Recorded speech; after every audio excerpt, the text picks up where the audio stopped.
Great to have your company on Sky News across Australia. Now, joining me now, Queensland Senator James McGrath.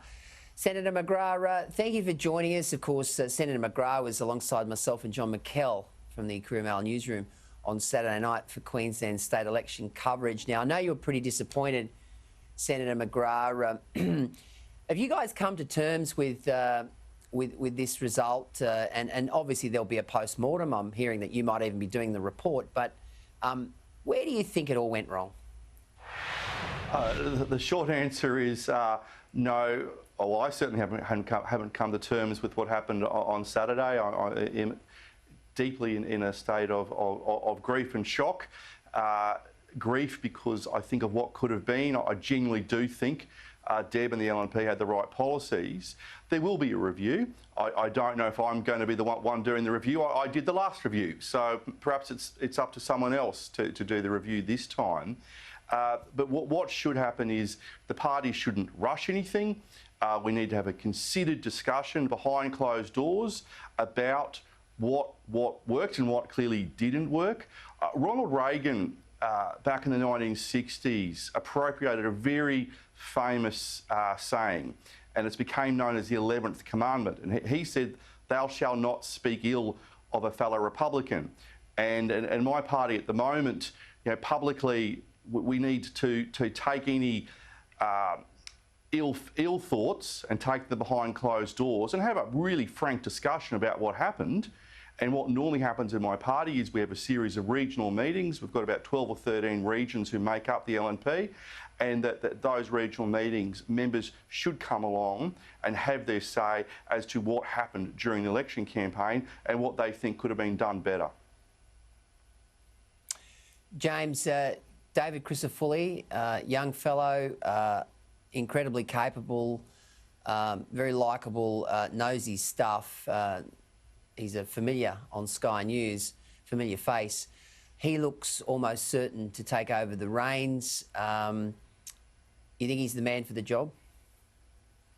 Well, that's a decision for the state parliamentary party. I'm not giving a political answer here, but my understanding is they will meet next week once the seats are determined as to who is eligible to sit in the LNP party room here in Brisbane, and reading between the tea leaves, it looks like David does have the numbers to take the leadership. It looks like he might even get it unopposed. David is someone who comes from Ingham in far north Queensland, was councillor and deputy mayor in Townsville, a member for Mundingburra. Then, thanks to the 2015 election, found himself down on the Gold Coast. He's certainly got the ability and the skill and the hunger and the energy to take up the leads for the next 4 years. It's going to be a long 4 years, and it's important that the state parliamentary team come together. It's important the feds, that we look at the lessons, if there are lessons to be drawn from what happened on Saturday, but work with our state team to make sure we win the next federal election and get the LNP in power here in Queensland. Because the next time it comes around, it means that Labor will have been in power for a very, very long time at a state level here in Queensland, and that's it's just going to be a long 4-year slog. There's no other way of putting it.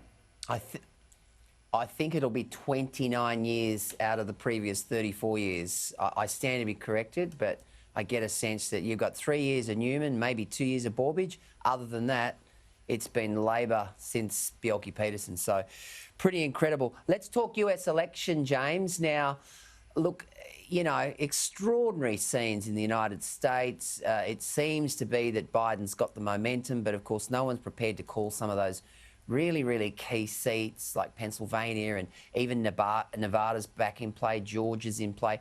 But Trump is talking tough. He's talking about, legal action and so on. What did you make of the last 48 hours?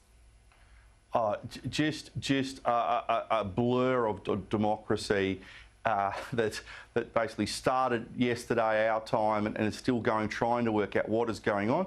Look, it is important to count every vote that has been properly issued and that is a proper vote. That's rule one of democracy, is count the votes. But what also is important that the people believe that it is a free and fair election. And what is interesting at the moment is that the left are saying Trump is out of it. And I wouldn't be that confident to call that. For example, there's a county in Arizona where the count there is a very strong Trump count, and it has the ability, along with a couple of others within that state, to shift the state back into the Trump column. So, you know, this is not over until the fat lady sings, and I've said on Saturday night, it's not over until she's still at the buffet bar at the moment in America. And I'm not surprised that Trump is lawyering up, because I'm sure the Democrats are also lawyering up. And we've got to make sure that whoever got the most votes and the most electoral college votes does win the presidency. Now, I've got my views. I hope it's Trump, and I hope it's not that geriatric with early onset dementia who is the Democrat presidential candidate. But let's see where the votes end up.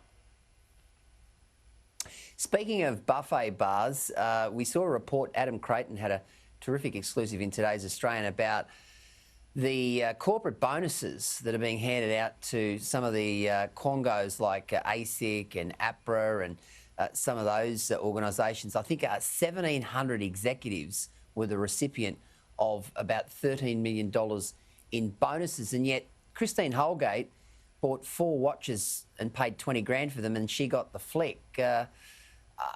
Where there's suggestions that there hasn't been a consistency applied here. Oh, I think the former CEO of Australia Post admitted that the purchase of the Cartier watches didn't pass the pub test. But what is important is that for all these other government agencies, that if they are, you know, giving bonuses to their staff, that because it is taxpayers' money, that those bonuses are actually declared in their reports, and that the taxpayers get to see where the money is being spent. So I'm unsure whether there is that disparity. It's more how the bonus was spent, you know, in terms of the purchase of those Cartier watches, rather than the fact there was a bonus in itself when it came to Australia Post.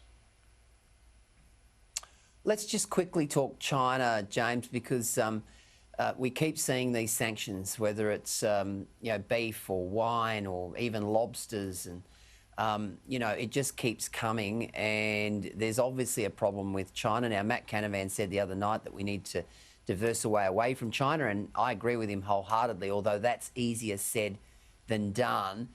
We had Rex Patrick on last night. He suggested that someone actually needs to pick up the phone or fly to Beijing and actually sit down with these guys and say, listen, it's in no one's interest here for anyone to be bluing in the time of a global pandemic when things are tough. Is there a solution to this? You know, the government has been trying to outreach to the Chinese government. You know, the Trade Minister has made numerous attempts to reach out to his counterpart in relation to the trade issues that are ongoing. But also we've got to take a more of a I don't say multilateral, but a multi-party approach to it. China understands power, and what China are doing at the moment is they're exercising brute power. Now, our population equals the size of one of their cities. So us versus China, we're probably just going to lose. But us with a number of other countries like the United States, like Canada, like Japan, like the European Union, working together to counterbalance China's power is certainly one way to go about it if China are going to continue going down this path of such bullying tactics. And I agree with you and Matt. We also need to diversify away from China in terms of where some of our imports come from, but also more importantly where some of our exports go to. And that's why it's important that we've got to, for example, strike a free trade deal with the United Kingdom, but actually, probably more importantly, with the European Union in terms of that huge market. Senator James McGrath, great to see you tonight. Really appreciate your time. Anytime, thank you.